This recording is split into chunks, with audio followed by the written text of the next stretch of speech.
Paris, Rome, Amsterdam and Venice, those are probably some of the cities that you think about when you think about travel in Europe.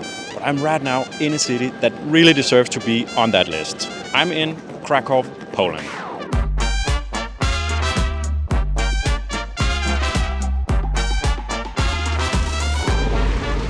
As a tourist, you'll most likely be staying in and or around the historic center here in Krakow. There's beautiful old buildings everywhere and it's just filled with history. This is also where we'll start exploring today.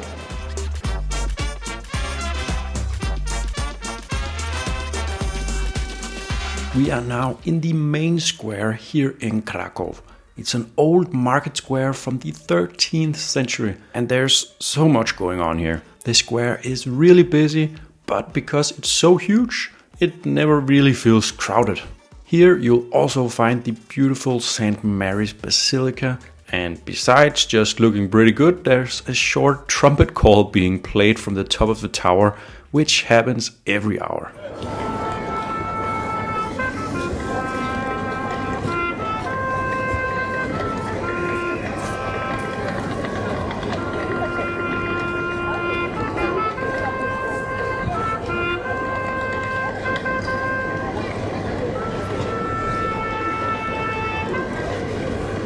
It was actually a bit difficult to figure out exactly why this happens and what the exact origin is. Some places you'll read that it's simply the way they used to signal the opening and closing of the city gates. But there's also several other local legends tied to it, like the city was being invaded by the Mongols, so the trumpeter scaled the tower and started playing the tune to warn the city. But he was then shot by an arrow, which is why the tune stops abruptly in the end. But if you know more than I do, please let me know in the comments.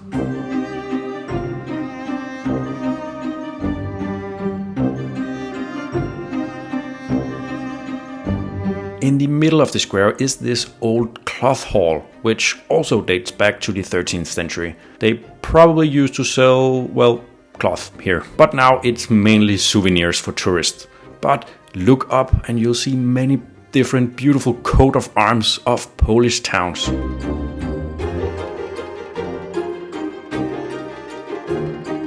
But as it is a really hot day today, we'll try and find some shade. All around the historic old town here in Krakow is this, green belt, which is just one big park.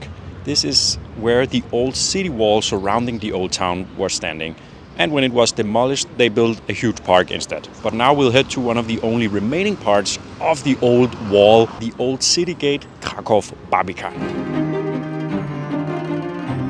You can go inside to see the place a bit more, but it's an old gatehouse, so I'll just stick to enjoying it from the outside. If we follow the main road from the old city gate, we'll arrive back at the main square. But this time we keep going as we're now headed to the iconic Wawel Castle.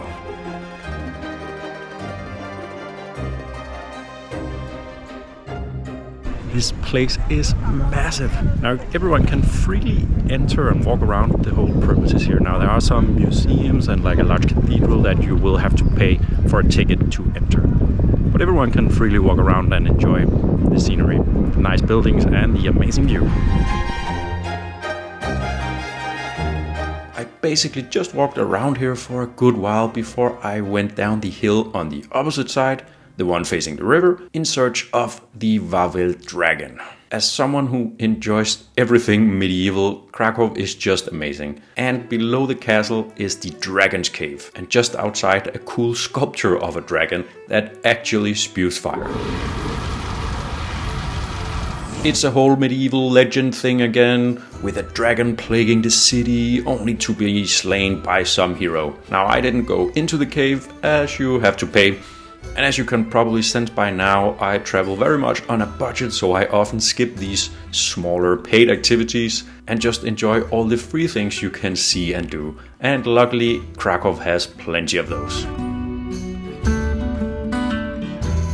The castle and the dragon sits right here on the Wista River, which runs right through the city of Krakow. And it's really a great place to come and just have a walk and enjoy the city from the water. It looks like these canal tours are pretty popular as well.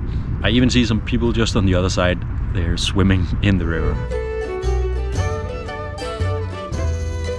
Another thing I'm really enjoying about Krakow is just how easy it is to get around. You can easily walk everywhere you need to go, and if you do need to go a little further, there's public transportation everywhere.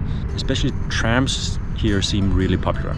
And we arrived by train, and the main train station is actually just on the edge of the old town. So we just arrived by train, walked a few minutes to our hotel, where we can walk a few minutes to be in the center of the city. That's pretty amazing. But it's time to leave the castles and dragons behind. We are now headed to a different area in Krakow. It's still within walking distance though, the neighborhood Kazimierz. It's known for being a historical Jewish neighborhood. The vibe here seems a lot different compared to the city center. The buildings are more worn down and it feels more like a raw, young vibe. Our first stop here is to grab a beer in a cool bar inside an old synagogue.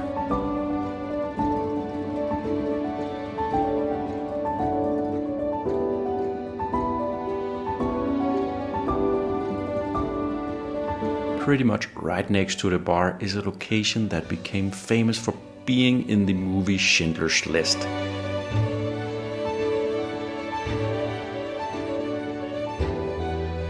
It's quite a nice touch that they have added a lot of information boards to help educate us on what actually happened here and with the Jewish people during that time period. That's a good way to use the fame and the influx of tourists in this area, I think. Tomorrow we'll dive a bit deeper in the World War II side of Krakow, but now it's time to get some dinner.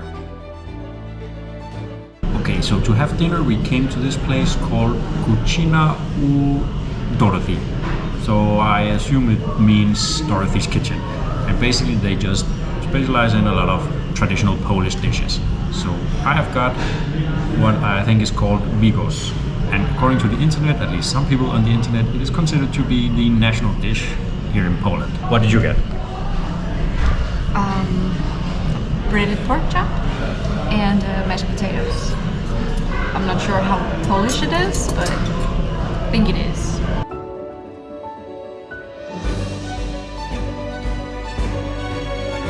According to the nice people working here, bigos is basically a stew, and this one has like sausage and some meat and cabbage, and actually it is very flavorful, so I'm really enjoying it. What about your pork chops? Are you enjoying it? Yes, it's really good. I love some meat and potatoes. Pretty simple, but it works. Another great thing about Krakow is the affordability. Especially compared to other cities around Europe, you get a lot of bang for your buck. Food, beers and accommodation are all very fairly priced. Here in this restaurant, a dish cost around 5 euros, and we've had beers around the city for like 3 euros. But it's time to visit that darker side of history again, and we do that with a visit to Auschwitz. Now, we visited the Auschwitz-Birkenau concentration and, extermination camps yesterday. And it's one of those experiences that are kind of hard to explain and even comprehend, and also just witnessing the pure scale of it all. So if you're interested in learning more about what happened and seeing these things with your own eyes, you should definitely visit the camps. But honestly, don't just go because it's a must-do when in Krakow. Go if you really are interested.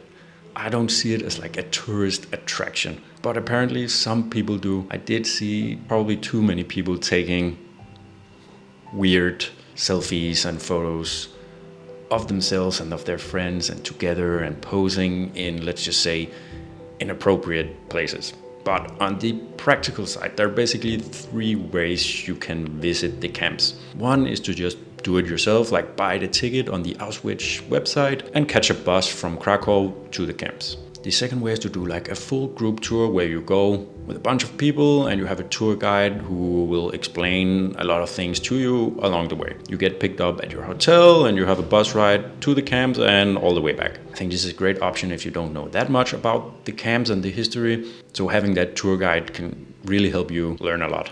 The third way is to do like a self-guided tour And this is what we did. So basically we got picked up in a bus along with a bunch of other people, get driven to the camps, but then at the camps we get to walk around and do our own thing and explore and experience it in our own pace.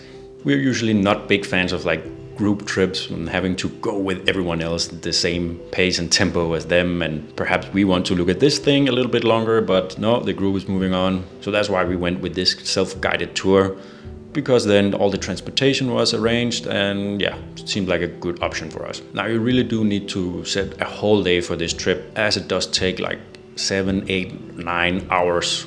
The bus ride to the camps from Krakow is 1.5 hours, and then of course 1.5 hours to get back. We paid just around $45 for 2 people for this tour, and we bought it on, I think, getyourguide.com.